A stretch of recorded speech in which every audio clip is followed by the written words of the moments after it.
D'abord, bienvenue à nos multiples téléspectateurs à travers le monde sur le réseau Canal+. Oui, votre chaîne vous a rejoint pour vous permettre de saisir l'actualité de la RDC depuis Kinshasa. Nous sommes heureux de vous offrir ce plateau, ces clubs des grandes signatures de la RDC et qui analysent ici l'actualité sans complaisance dans des termes propres à eux, et c'est avec beaucoup de plaisir que nous allons être avec vous tous les samedis et en direct et rediffusion jusqu'à lundi dans cette tribune exceptionnelle de Télé 50. Alors deux sujets aujourd'hui, c'est d'abord l'actualité de ces derniers jours à Kinshasa, la mise en place de nouveaux mandataires. Oui, les ordonnances ont fusé, ceux qui étaient là depuis un certain temps, pour ne pas dire très longtemps en intérim, se sont vus remercier pour peut-être s'occuper d'autre chose ou rester à la réserve de la République. Oui, de nouveaux mandataires pour booster la croissance et surtout se délester un peu des avatars de la mauvaise gouvernance qu'on a plein de décrier dans telle ou telle entreprise. Alors aujourd'hui, qui mérite pas, est-ce que c'est le nouveau départ? Ça sera donc le premier sujet débattu par les journalistes ici. Autre sujet, depuis mercredi, la communauté internationale est représentée par le Conseil de sécurité à Kinshasa. C'est Martin Kobler, l'Allemand, qui est à la tête de la MONUSCO. Au retour de New York, ils ont obtenu des communs accords avec la RDC, la prorogation de ce mandat d'1 an, avec une exception. Le départ est annoncé parce que 2000 hommes vont être sur le départ très rapidement. Et puis, la RDC avait demandé 6 000. Bon, on a coupé la poire en deux à 2000, mais on a dit un mi-mandat, pour ne pas dire dans 6 mois ou 8 mois peut-être. Au-delà de 2000, on va peut-être ajouter quelques chiffres. Mais on va être quand même prudent, les Congolais, pour savoir si on ne va pas nous créer une petite instabilité quelque part pour justifier le départ retardé de certains éléments de la MONUSCO. Alors, ils sont tous avec nous, les grosses signatures. Je vais commencer cette fois-ci par ma droite et votre gauche.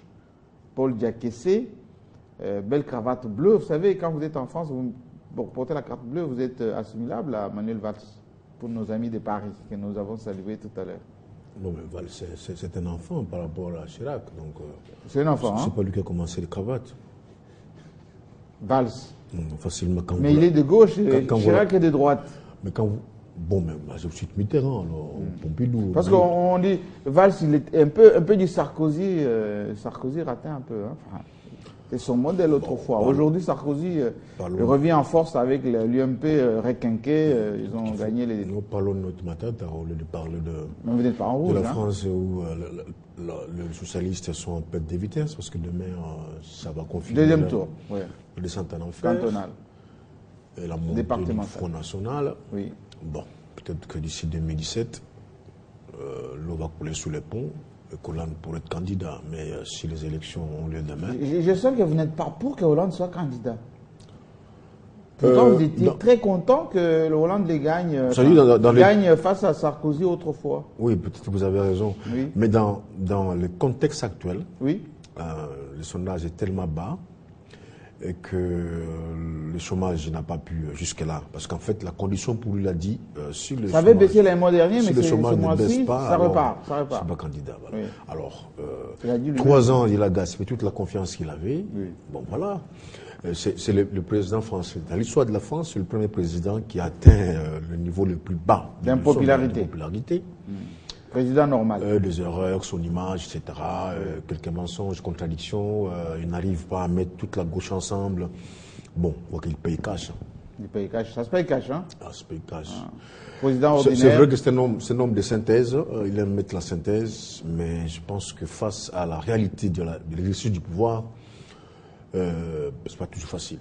Mais bon, d'ici 2 ans, tout peut changer. Il peut rebondir. Comme par exemple, il a rebondi lorsqu'il y a eu l'attentat. Oui, mais c'est que face à la douleur, les gens se mettent ensemble. Exactement, c'est ça. Et les lendemains... Alors, son rêve, c'est que l'UMP ne passe pas au second tour et qu'il soit confronté au Front National. Alors là, c'est la République qui va voter. C'est comme Chirac contre Le Pen. Là, on ne tiendra pas compte des clivages. Ah oui. Voilà, c'est son rêve. On va rester en métropole avec... métropole, la France, qui n'était pas la métropole de la RDC d'ailleurs, Paul Diakessé, pour ceux qui le découvrent pour la première fois sur les réseaux Canal, c'est le journaliste indépendant de la RDC. Beaucoup de succès pour son franc-parler. Mais je pense que c'est bon. D'abord, félicitations, parce que être Canal, ça ne se décrète pas. Mais c'est une occasion également pour que ceux à travers le monde ne puissent pas avoir seulement l'impression qu'en RDC, il n'y a que... Et puis être journaliste. Les BMW. Selon les Rwandais. C'est une occasion de plus. Absolument. Alors, il y a eu un accident d'une compagnie un peu à Bakou, allemande, un peu à Djin là-bas, dans les Alpes. Si c'était en RDC, on aurait dit les cercueils volants, ça ne va pas, etc. Bon, là, on dit, bon, c'est le pilote qui a... Félicitations, Jean-Marie Kassamba. J'ai l'impression que nous raisonnons de la même manière. Harold Badibanga, journaliste indépendant. De certaines questions, de certains événements de portée internationale. En bon africain, je regrettais qu'il y ait des milliers de morts, que des vies humaines soient parties comme ça.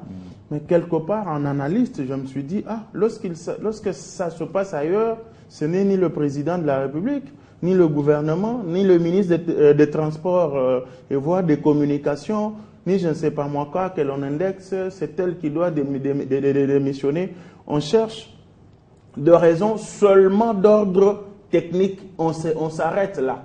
Mais si cela s'était produit, je ne parle pas de la RDC parce qu'on risque de dire que j'ai un chauvinisme, non. Oui. Je parle de l'Afrique. Si ça s'était produit en Afrique, en tout cas, quelqu'un se réveillerait de son lit le matin pour exiger que le ministre de Transport d'un quelconque pays démissionne.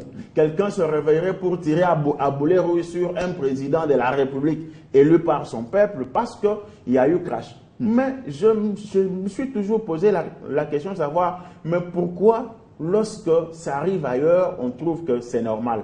Mais enfin, in fine... Et puis d'ailleurs, pour compléter un peu votre assertion, l'appareil date de 20 ans. Oui, date de 20 ans. Alors qu'on dit souvent... alors que les appareils qui dateraient de 10 ans ou de 8 ans sont appelés ailleurs, alors qu'ils sont en Afrique des cercueils volants. Je dis, mais enfin...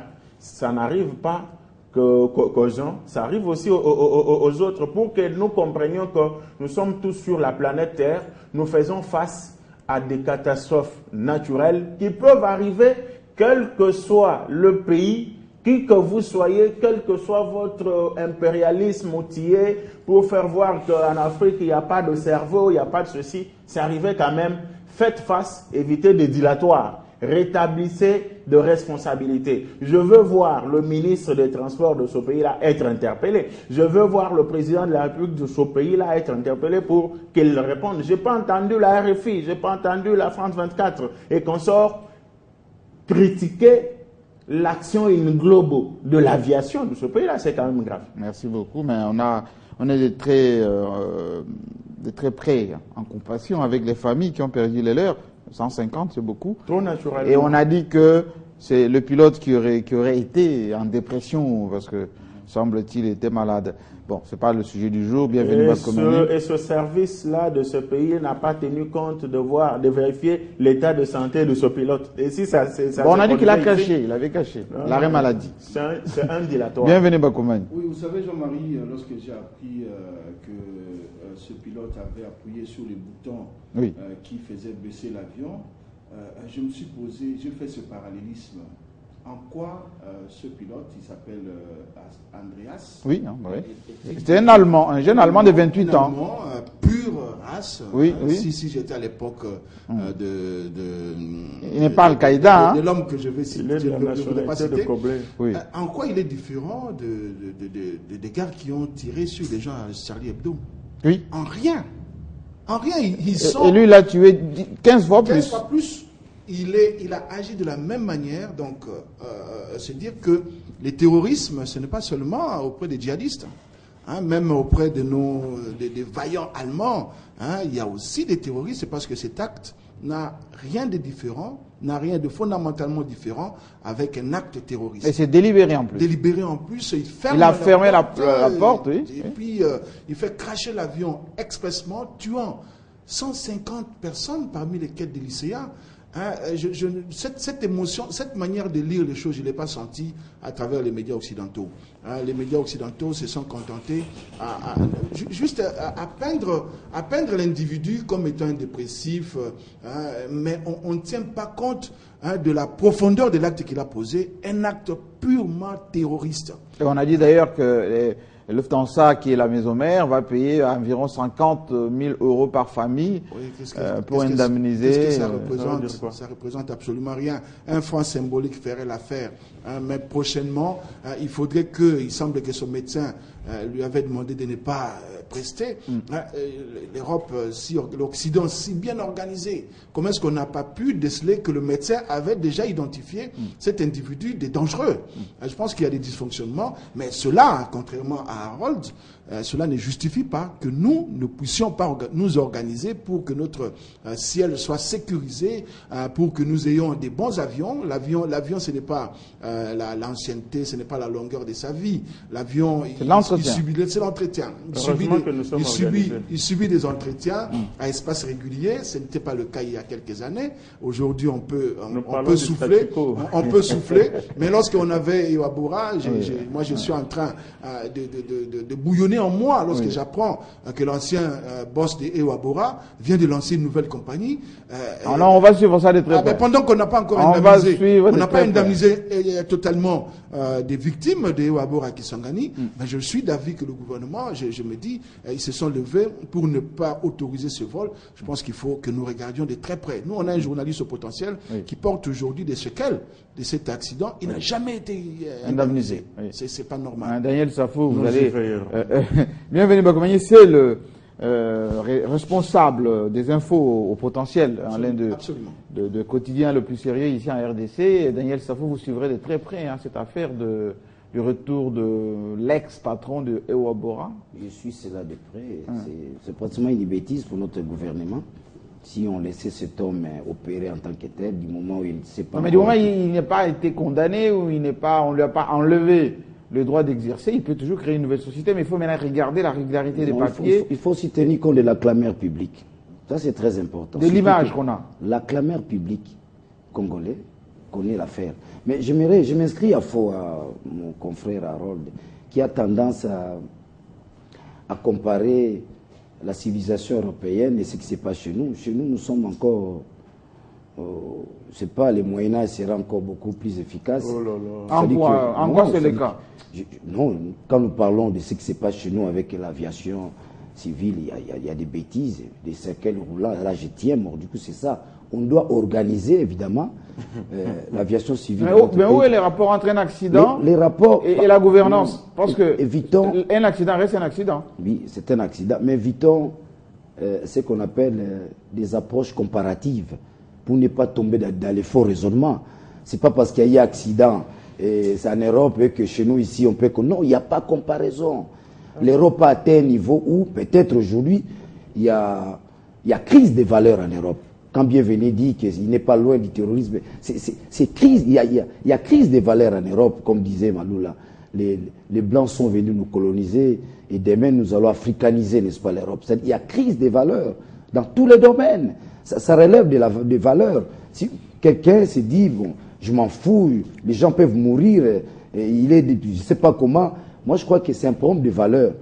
Et l'Europe doit revoir. Et il va vers cette destruction-là, n'est-ce pas, de bonnes valeurs. Mais comparer cet accident par rapport à ce qui se passe chez nous, non.